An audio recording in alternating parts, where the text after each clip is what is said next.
Ako si Matilde Garcia Villarreal, 90 years old. Ako ang pinakamatandang ikamadora ng Mary ng Turumba. Sa kalukuyan, hanggang ngayon ay naglilingkod pa sa kanya.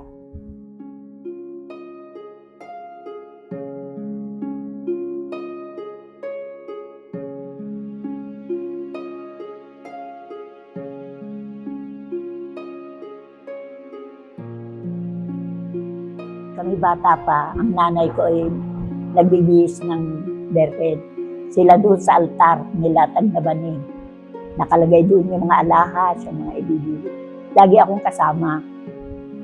Ayun. Tapos ay nang ako'y magkaasawa na, pero nag-aano pa rin ako, namumuha ako sa palita para ibibigay sa kanya.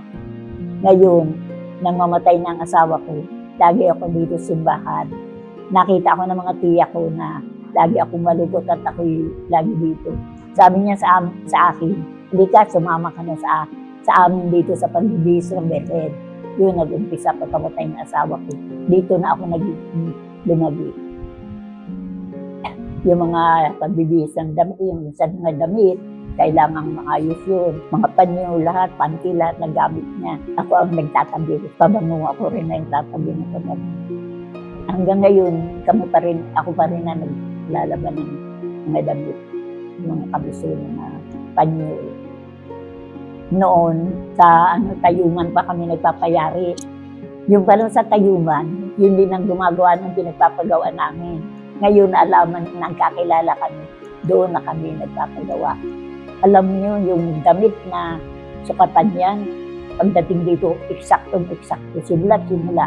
Hindi katulad niya ngayon, mahaba, kung ano-ano, maiksi. Ayun ay talagang pag doon kami nagpatahi. Binutaywan ko na, sabi ko sa upis na lang, huwag na ako. Pag hindi gusto, hindi matagal magsuot. Pero pag gusto, kahit mahirap na nagbigay, napakadali ibigay. Totoo yun.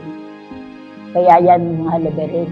Kung gusto niya, ang dali magbihis. Pag ayaw, tagal magbihis. Hindi nagkatulito. Kahit nung simula, kami naglalaba. Pag naglalaba kami, nakakakita kami ng putik sa laylayan ng kamisyon. Hindi mo umaalis yan. Tapos meron yung naninikit na sa damit. Yun, nakakapaglaba kami. Yun, nagbibigay ng alahas. Alam mo, yun nagbibigay sa amin ng alahas. Lalo siya sinuwerte. Biro mo, nasa Saudi siya. Umuwi lang dito para ibigay sa akin yung Dolores o kaya yung Turumba na pinagawa niya sa Saudi. Pagka bigay sa akin yun, alis na naman siya, papunta naman sa Saudi. Yun. Bigay niya yun. Pero umasinso ang buhay niya. Noon, bata pa kami, hanggang maging dalagin dito. Nagbibihis kami sa harap ng altar. Doon may latag na banig, naroon yung mga alahas sa laganay. Pero nakalikod pa kami doon. Yun. Tatagal din kami ganyan sa altar. Namamatay na lang yung ina ko at saka tininang tinay, malubayan. Ay yun. Iba na ang dito na kami nagbibihis sa taas. Dati sa taas nagbibihis kami. Ngayon, ngayon dito na. Ang kasama-sama namin doon, yung tiya ko, si Jamianang, si Kapitang Sanchez, Kaita, Kaijang. Pero yung tatlong matagal, Kaijang na sumunod. Hindi arin ko ano-ano pinasusuot. Yun ay pinabihan na kami noon, nung kami naman. Huwag niyo susuotan ng masasaya. Laging malungkot ang suot niya. Ay ngayon, iba mga modern na mga sinusuot. Pero hindi talaga, dapat hindi. Pag ko, ang gold, yung metal, yun. Pag naman, violet. Pag mahal araw, kahit may itim pa kami nilalagay yun. Tatlo. Nagbibihis kami, hindi pwedeng may manuod sa amin. Kailangan talagang pinto. Pero nung doon sa altar ay hinaharangan ng bangko. para walang makapasok. Malaki ang kaibahan ngayon dahil mga damit ay iba-ibang kulay. Hindi katulad noon. Navy blue, lavender, violet, yung mga ganyang malulungkot. Pag magbibihis na kami, sasabihin ko sa mga samahan, magbibihis. Tapos pag narito na ako, kami ay ako yung sa banda rito meron, naka-schedule yung magtatahi dito man yung isa.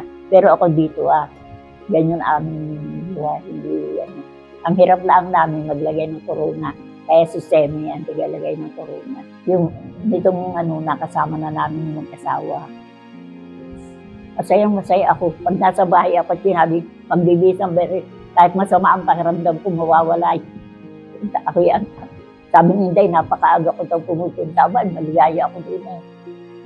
Maloob ang aking pakiramdam. Ang naglilingkod sa berhin, maawain, matulungin, palabigay.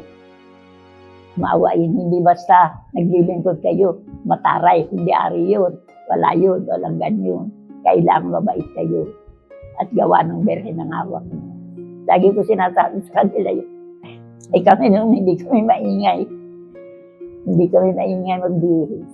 Bago pa magtahi, bago pa tanggalan ng mga kailangan magdadasal muna ako. Sasagot sila. Magdadasal. Hindi magdadasal. Pero yung bago magbihis, ako muna mamumuno sa kanila. Hindi sila makakabihis na hindi pa ako magdadasal. Pag nakadasal na ako, yan mag-umpisa na sila. Yun ang ng berhen.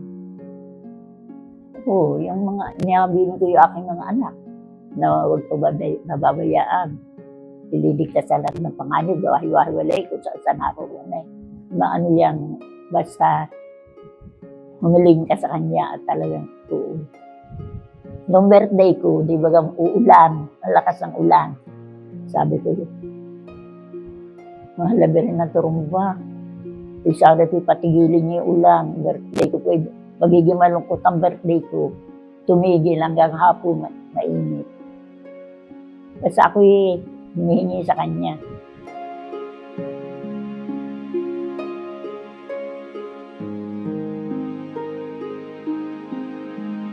Ito naman, sumungkit ako ng kamyas.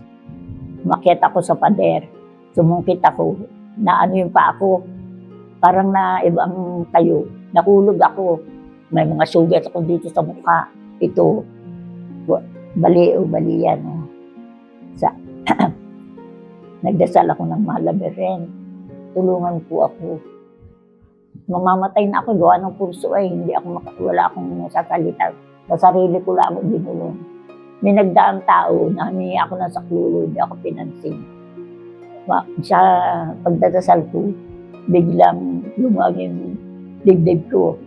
Nakatawag ako ng saklolo, nakuha nila. Puro dugo ako, bali ito. Bali ang dito ko, kaya bali ang spinal cord ko. Bali, pero awa ng Diyos, guide ako. Hindi ako pinababayaan.